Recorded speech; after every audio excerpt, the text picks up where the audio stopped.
जय हिंद एवरीवन। बिल्कुल सही वीडियो पे आए हैं जहां पर आपका मकसद जो है बजट समझने का, तो ये मकसद आपका यहाँ पर आके पूरा हो जाएगा। भले मैं आपको यहाँ पर दिख नहीं रहा रहूँगा, बट आपको कहीं ना कहीं बहुत अच्छी तरीके से समझा जाऊँगा।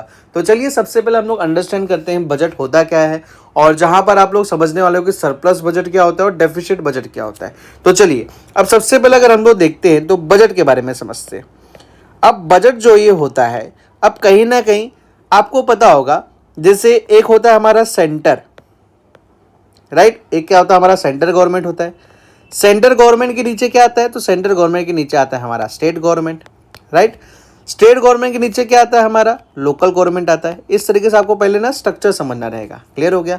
अब आपको पता रहेगा सेंट्रल लेवल पे भी बजट बनता है, फिर स्टेट लेवल पे भी बनता है और लोकल लेवल पे भी यहाँ पर बजट जाता है। और अगर और स्पेसिफिक देखेंगे तो और अगर हम लोग माइक्रो लेवल पे जाते हैं तो कहीं ना कहीं घर के लेवल पे भी क्या बनता है, हमारा बजट बनता है। ये पहले क्लियर हो गया आप लोगों को अच्छी तरीके से। चलिए अब जब ये क्लियर हो जाता है तो कहीं ना कहीं हम लोग देखते हैं।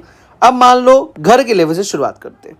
अब मान लो यहाँ पर एक इंडिविजुअल है, ठीक है। अच्छा दिख रहा है कि नहीं, ये आप लोग मुझे बताना। ये एक इंडिविजुअल है और कहीं ना कहीं इसका जो मंथली, इसके पास क्या जो मंथली पैसा आ रहा है, मंथली पैसा उसके पास आ रहा है लगभग 30,000 रुपये। कितना आ रहा है उसके पास में मंथली? 30,000 रुपये यहाँ पर कमा रहा है वो। अब जैसे अगर हम लोग बजट में हमेशा देखेंगे ना, तो बजट में दो चीज़ें होती है। एक होता है इनकम, क्या हो जाता है, एक होता है हमारा इनकम, और एक जो होता है उसको हम लोग क्या बोलते हैं, तो उसको हम लोग बोलते हैं एक्सपेंडिचर। तो ये आपको अच्छी तरीके से पहले क्लियर होना चाहिए। एक जगह इनकम होता है, एक जगह हमारा क्या होता है, एक्सपेंडिचर होता है। अब जैसे अगर हम लोग इनकम में देखा तो इनकम हम लोगों ने कितना लिखा था, तो 30,000 रुपये इसका क्या था, इनकम था। एक्सपेंडिचर समझते। अब मान लो इसका मंथली खर्चा हुआ है 20,000 रुपया। कितना खर्चा हुआ इसका? 20,000 रुपये यहाँ पर मंथली उसका खर्चा हुआ था। तो कहीं ना कहीं अगर हम लोग यहाँ पर अंडरस्टैंड करेंगे तो जो ये 10,000 था, जो ये क्या था 10,000 था, यहाँ पर दिख रहा होगा आप लोग को। कैलकुलेशन समझ पा रहे हो ना, 30 - 20 करने तो कितना हो जाएगा, 10,000 होगा। ये आपको अच्छी तरीके से पता होना चाहिए। क्लियर हो गया। अब जो ये 10,000 था इसको हम लोग क्या कहते हैं, तो इसको हम लोग कह देते हैं सरप्लस। क्लियर हो गया। तो ये जो बजट आए उसको हम लोग क्या बोलते हैं, सरप्लस बजट। तो आपको अच्छी तरीके से अंडरस्टैंड हुआ सरप्लस बजट का मतलब क्या होता है। अब उसी को हम लोग यहाँ पर क्या करते हैं, उल्टा कर देते हैं। क्लियर हो गया। अब अगर उसको हम लोग उल्टा करेंगे तो मान लो यहाँ पर हम लोग मिटाते हैं इसको। क्लियर हो गया। यहाँ पर इसको हम लोग ने मिटा दिया और कहीं ना कहीं अपना एक मार्कर सेट कर लिया। अब जैसे मान लो जो इनकम था वो हुआ था 20,000 रुपया। कितना हुआ था उसका? 20,000 रुपये इनकम हुआ था।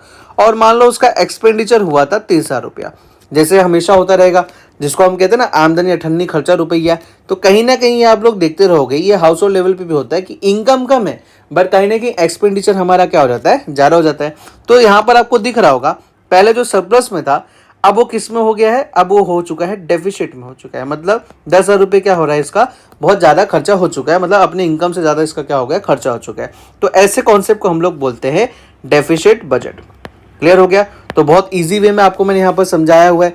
और वैसे अगर हम लोग देखेंगे तो अपने जो भारत का बजट आता है, जिसको हम लोग बोलते हैं यूनियन बजट, जिसको हम लोग क्या कहते हैं, यूनियन बजट कहते हैं। तो कहीं ना कहीं यूनियन बजट भी ना ज़्यादातर या हमेशा अगर हम लोग ने देखेंगे तो किस में आता है, डेफिसिट में आता है। तो उम्मीद करता हूँ आप लोगों को सरप्लस बजट और डेफिसिट बजट के बीच में प्रॉपर तरीके से क्लियरेंस आपको यहाँ पर हो चुका रहेगा।